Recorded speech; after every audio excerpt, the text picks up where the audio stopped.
Ya, buenas noches. Bueno, esta es parte de una reflexión del Ministerio Beja Kodesh, ¿sí? Y les habla su servidor Víctor Rojas. Quiero compartir sin ánimos de polémica, pero a veces hay ciertas polémicas, sí, de todas maneras hay. Y como bien sabemos, estos días ya ha pasado un mes de guerra en Israel contra el grupo terrorista Hamas. Y paralelo a eso, aparecen las supuestas, no supuestas, ¿no? Gente que habla de profecías. Quiero recalcar algo primero, que Dios bendiga esta y nos dirija, ¿sí?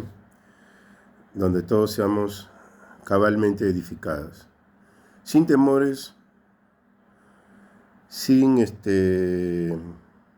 conflictos internos. Y digo esto porque vivimos una época de gran confusión muy grande, en todos los aspectos.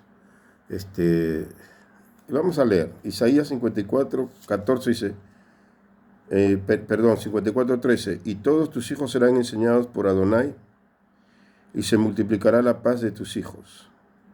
Con justicia serás adornada, estarás lejos de opresión, porque no temerás, y de temor, porque no se acercarán a ti.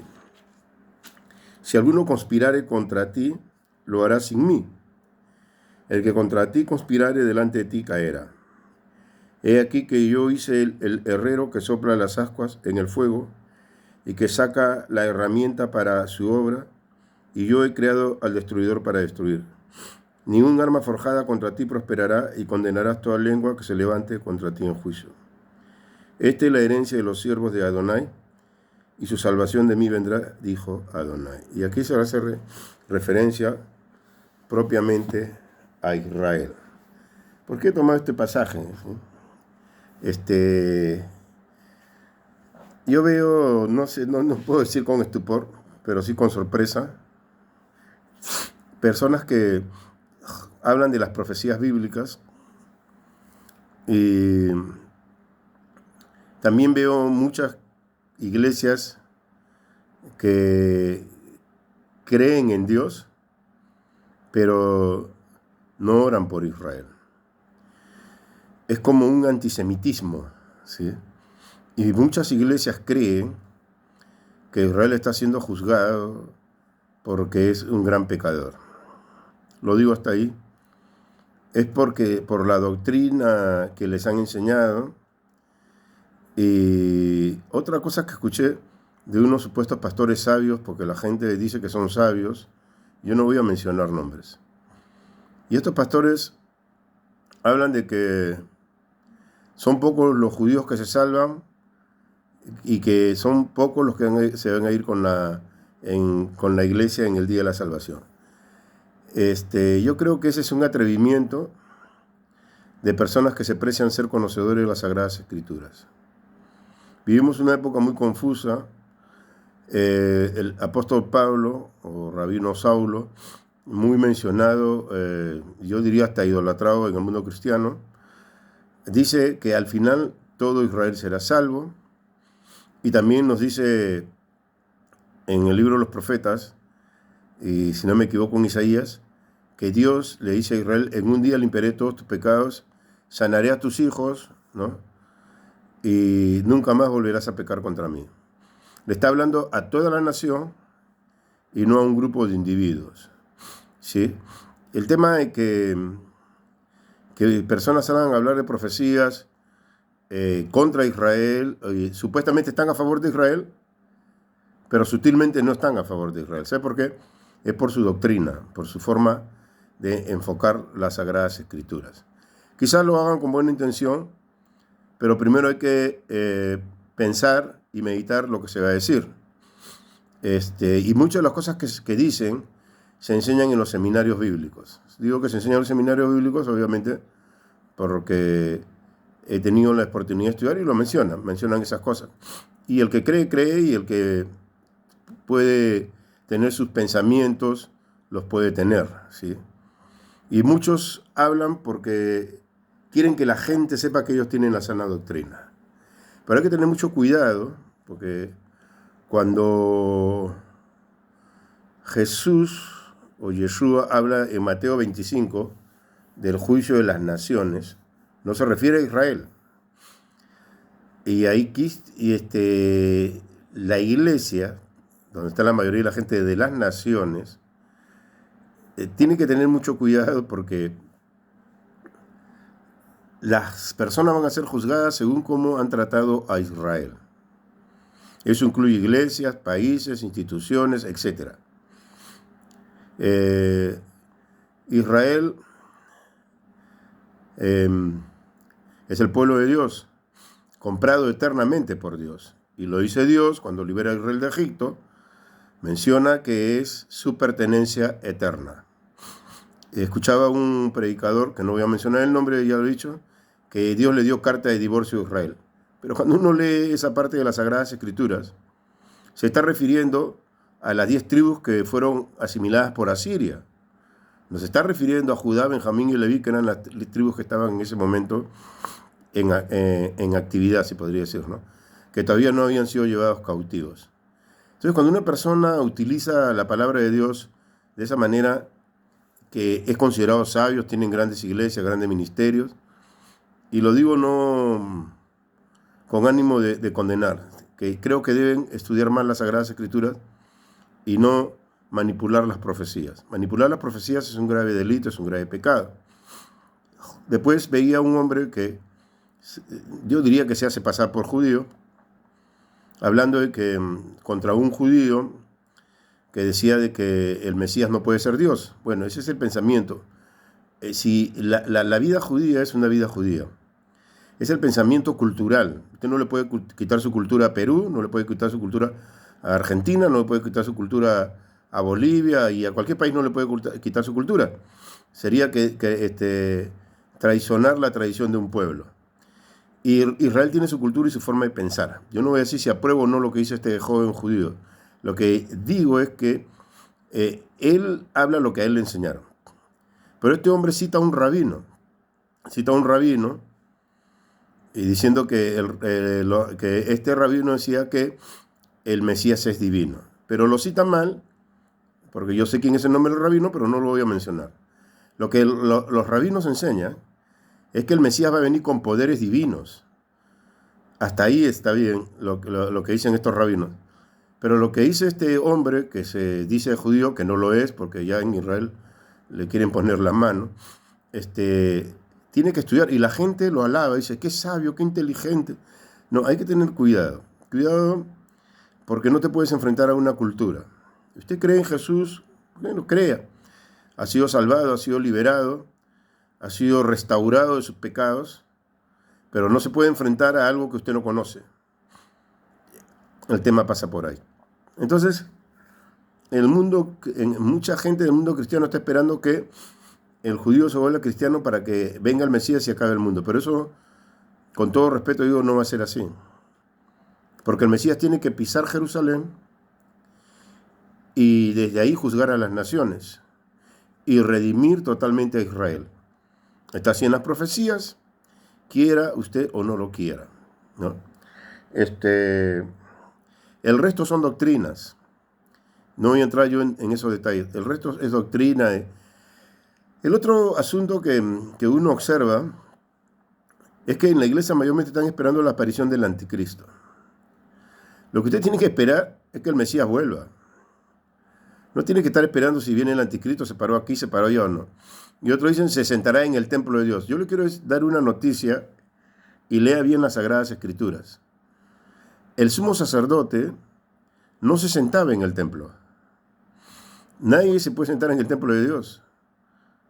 Habría que ver lo que realmente está diciendo Saulo de Tarso. Porque está prohibido. El sumo sacerdote solo podía entrar una vez al año durante los días del Yom Kippur, o en el día del Yom Kippur, perdón, una vez al año, para ofrecer sacrificio por los pecados suyos y por los pecados de su familia y por los pecados de la nación, para quitar cualquier tipo de acusación espiritual en los cielos contra Israel. Entonces no se sentaba en el templo, nunca se sentó en el templo.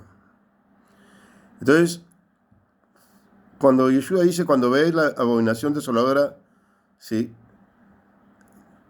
donde no debe estar, y este escritor Marco dice, el que lee entienda.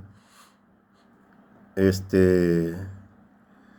que ver a qué se refiere. Recuerde que cuando los griegos entraron al templo y rociaron la sangre de la cerda en el templo, Antíoco Epifanés violó el templo, ¿no?, el lugar sagrado, pero él no se sentó en el templo.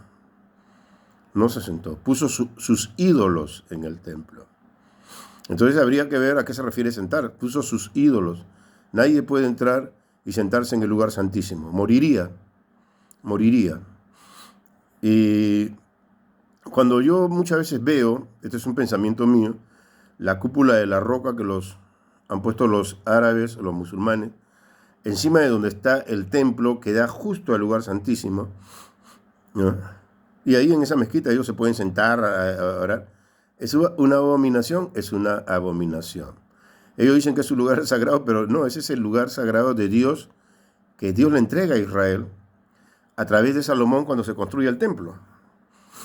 Pero quiero que sepa que nadie se va a sentar ahí. El tema es el siguiente, ¿no? El creyente o el cristiano debe esperar la venida del Mesías y no estar esperando que lo marquen, o si marcaron aquí o marcaron allá. Y yo le digo una cosa. Hace años hablaba con mi esposa.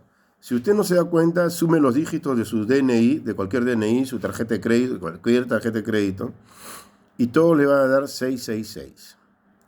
¿Sí? El sistema económico, político del mundo es 666. ¿Qué queremos decir? ¿Que todos estamos marcados? Pero es el sistema. El sistema es el 666. ¿Sí? La clave, se decía, un escritor decía que la clave de la CIA era el 666, la clave de las computadoras, de cualquier computadora que usted tenga, hasta el teléfono celular que usamos, su clave secreta es el 666. Entonces yo le decía a un hermano, no se equivoque porque la cosa va a funcionar distinto a lo que nosotros estamos pensando.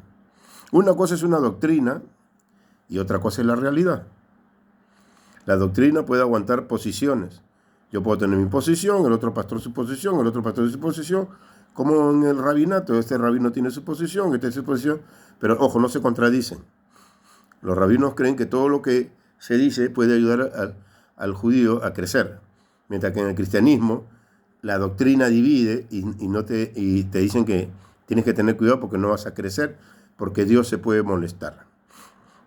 Los puntos de vista, hermanos, son normales en la vida diaria. Eso no debe generar enemistad. Pero a lo que voy es que usted debe esperar al Mesías y tener cuidado con los que están saliendo a hablar por YouTube sobre las profecías. Si usted no conoce bien las Sagradas Escrituras, asesórese. Si este hermano que sale hablando que el judío está mal y los otros creen que él es judío, yo diría a este hermano que se vaya a hablar con un rabino a ver qué va a pasar. Va a terminar mal, porque no tiene autoridad de decir lo que dice. ¿No? Hay muchos pastores que han ido a enfrentarse a los rabinos y ¿sabe lo que ha pasado? O lo que ha sucedido, se han terminado convirtiendo al judaísmo. Porque el rabino tiene evidencias muy, muy fuertes y estas personas no pueden soportarlo. Ahora, lo que hemos leído de Isaías, cuando Dios dice, ningún arma forjada contra ti prosperará, diremos, pero ¿qué pasó el 7 de octubre? Se mató gente, esas armas prosperaron. Bueno, es un ataque y ahí también dice, si conspiraren contra ti, lo harán sin mí. Esta gente ha conspirado en el nombre de su Dios, contra el pueblo de Dios. Entonces, Dios va a hacer juicio sobre esa gente y lo está haciendo a través de Israel. ¿Sí?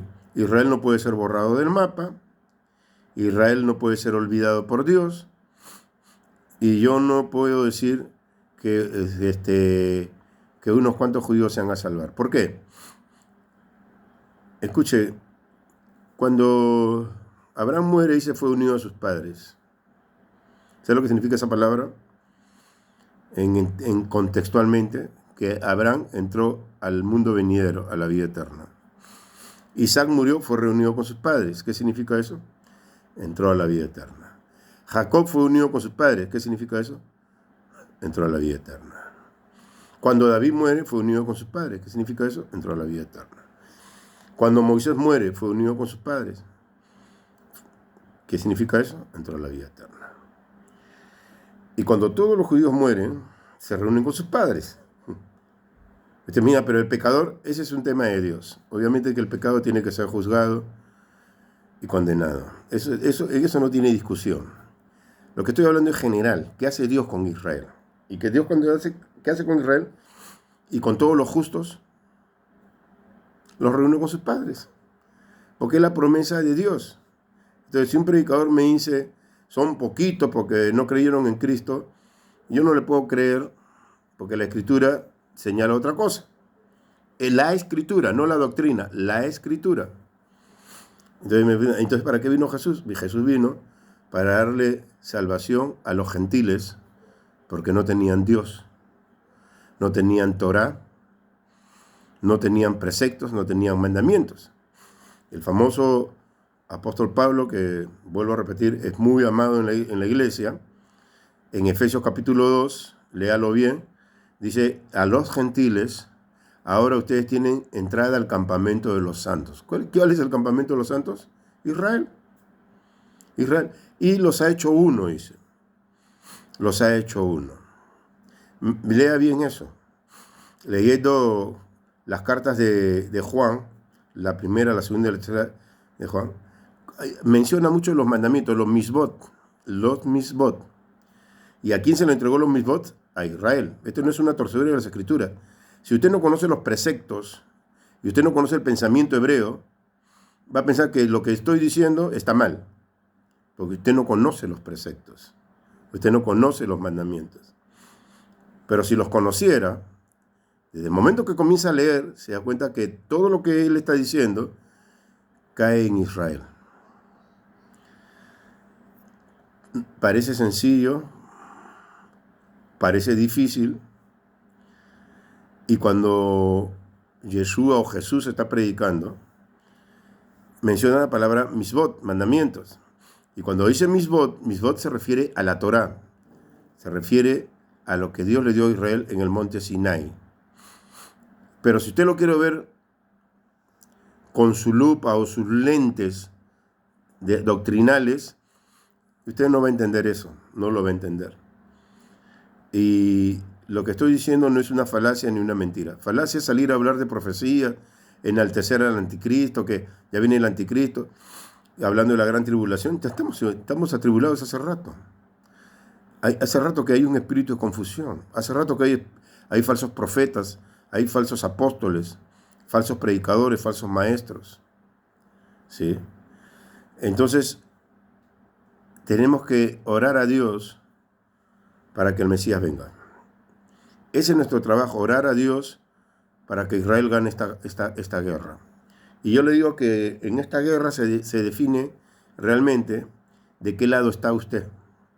Si del lado del pueblo de Dios o del lado del mal. Así hable de Dios. Recuerde que Yeshua dijo, no todo el que me dijo Señor, Señor, entrará al reino de los cielos, sino el que hizo la voluntad de mi Padre que está en los cielos. Pero en el original, esa palabra voluntad, razón, voluntad, deseo de servir a Dios, está ligado a la palabra Torah. O sea, Yeshua originalmente dijo que aquel que no vive de acuerdo a la Torah será apartado. Y cuando dice que el por causa de la maldad el amor de muchos se enfriará, se refiere a la Torah. Entonces, y esto no es doctrinas, son principios dentro de la vida hebrea. ¿Sí? Hay que tener en cuenta que por más que una persona diga que es doctor en Biblia, primero hay que estudiar bien las Sagradas Escrituras. Hay que estudiarlas bien. Y lo digo con todo respeto, yo sé que esas personas hablan de buen corazón, pero hablan defendiendo una doctrina para sostener un público. Y sostener un público ya es otro tema. ¿Sí? Y otros le creen a ciertas personas porque arrastran multitud de personas. ¿Sí? Pero el arrastrar multitud de personas no significa que la persona esté hablando bien o la verdad. ¿Sí? Nada de lo que se haga contra Israel va a prosperar. Todo aquel que predique contra Israel y le esté señalando sus pecados a Israel está en problemas. Israel tiene pecados, siempre los tuvo. Israel traicionó a Dios siempre, pero Dios siempre lo ayudó, porque es su hijo. ¿Qué le dice a Faraón? Deja ir a mi hijo. Israel es mi hijo. Y eso está en estado perfecto. No está en estado intermedio ni a medias, no, es estado perfecto, continuo. Israel es su hijo y Dios le dice, yo te castigaré, te enviaré al exilio, pero también hay una cosa que Dios le dice a Israel, te acompañaré. ¿A dónde? En el exilio. Dios acompaña a Israel en el exilio, esté como esté Israel. ¿Para qué? Lo dice en el mismo Deuteronomio, te restauraré. De ahí donde yo te hubiera enviado, te recogeré. Levantaré a tus hijos del polvo de la tierra. Entonces un predicador no me puede decir a mí que son poquitos los judíos que se van a salvar, porque Dios no estaría diciéndonos la verdad y Dios no miente. Hay que tener mucho cuidado de hablar de revelaciones. Cuando yo veo pastores que hablan que Dios me reveló, pero es doctrina que te enseñan en un seminario. Son doctrinas, son enseñanzas. No hable de revelación. Y otros para impactar al público dicen, se me apareció el Señor. Hay que tener cuidado con eso también, porque lo hacen para tener autoridad. Una vez escuché una prédica hace muchos años, no voy a dar nombres. Yo estuve ahí presente, y la persona que predicaba decía que montaña en Israel significa sacrificio. Decía, ¿qué está hablando esta persona? Si en Israel hay un montón de montañas. Usted va a Jerusalén, hay montañas. Se va a Hebrón, hay montañas, o sea que todos viven sacrificados. O sea, toda mala interpretación de la Biblia trae problemas y la gente aplaudía y decía, qué revelación. Pero eso no es revelación. Entonces, al final dijo, para que sepan que soy enviada de Dios, párense, vamos a orar para que todos sean sanados. No, o sea, no puedes usar eso para impresionar a nadie. Pero bueno, es una buena persona, hay muchas buenas personas que dicen cosas que no deben decir y que no están ciñéndose totalmente a las Sagradas Escrituras. ¿Sí? Les recuerdo, para terminar, que todo el pensamiento de Saulo de Tarso, todo el pensamiento de Pedro o de Juan, que escriben sus cartas, del escritor de Hebreo, son pensamientos judíos para los gentiles. Usted dirá, pero ¿cómo no? Sí, son pensamientos judíos. Si usted se sienta a hablar con una persona seria, un rabino no lo va a hacer obviamente, pero una persona seria dentro de la cultura hebrea, que conoce y que sabe, le va a demostrar a usted que todo lo que usted lee tiene que ver con la cultura hebrea. Todo, ¿sí? Entonces, tengamos cuidado, y digo esto, espere al Señor. Usted no esté preocupándose de un anticristo, del 666. Usted espere al Señor. No tenga espíritu de condenación ni mente de autocondenación. Usted ha sido liberado de sus pecados, ha sido liberado de sus males, ha sido liberado de sus angustias. ¿A quién tiene que esperar? Al que lo rescató. Al que lo rescató. Y no se te mete en muchas cosas. Escuchaba a un judío que le decía a otra persona que el Mesías no puede ser Dios porque la Biblia dice que Dios no es hombre. Bueno, él tiene sus razones para decirlo. El otro defendía su doctrina. Y había gente cristiana, ojo. Yo he sido cristiano, he sido predicador, he sido esto. Y ahora, escuchando a este hombre, se me han abierto los ojos. porque la gente es manipulada, engañada, ignorante, etc. Pero yo digo esto, con todo respeto, a los que escriben, y los que mayormente escriben son cristianos de origen gentil. Yo pregunto, ¿y los cientos de miles de judíos que creen en Jesús también son ignorantes? ¿También han sido manipulados? ¿También han sido engañados? ¿No? O sea, todos tienen un público, pero hay que tener un equilibrio en las cosas. Vivimos en una época de confusión. Y ahora que ha pasado el ataque con Israel, los predicadores que salen a hablar de profecías es para sostener su doctrina. Yo no voy a decir si está bien o está mal. Bueno, a mí no me parece, personalmente, que cada vez que Israel tiene una guerra salgan estas personas a hablar de sus profecías. ¿Sabes lo que debe hacer? Orar por Israel. An Israel Jai. Orar por Israel. Orar que Israel sea aliviado de este dolor, de esta angustia. Y no sentarse a hacer conferencias y vamos a hacer conferencias por esto, conferencias del fin. ¿Qué sabe usted del fin? Si el mismo Jesús, a quien usted espera, y todos esperan, dice que vendrá como ladrón en la noche cuando nadie lo espera. Y para eso no necesitamos conferencias. Necesitamos velar y orar para que aquel día no nos sorprenda. Shalom, que Dios los bendiga. Espero que esto de alguna manera edifique. No quiero crear polémica, pero sí quiero decir que hay que tener cuidado de usar plataformas simplemente porque son conocidos y hablar cualquier disparate. Shalom.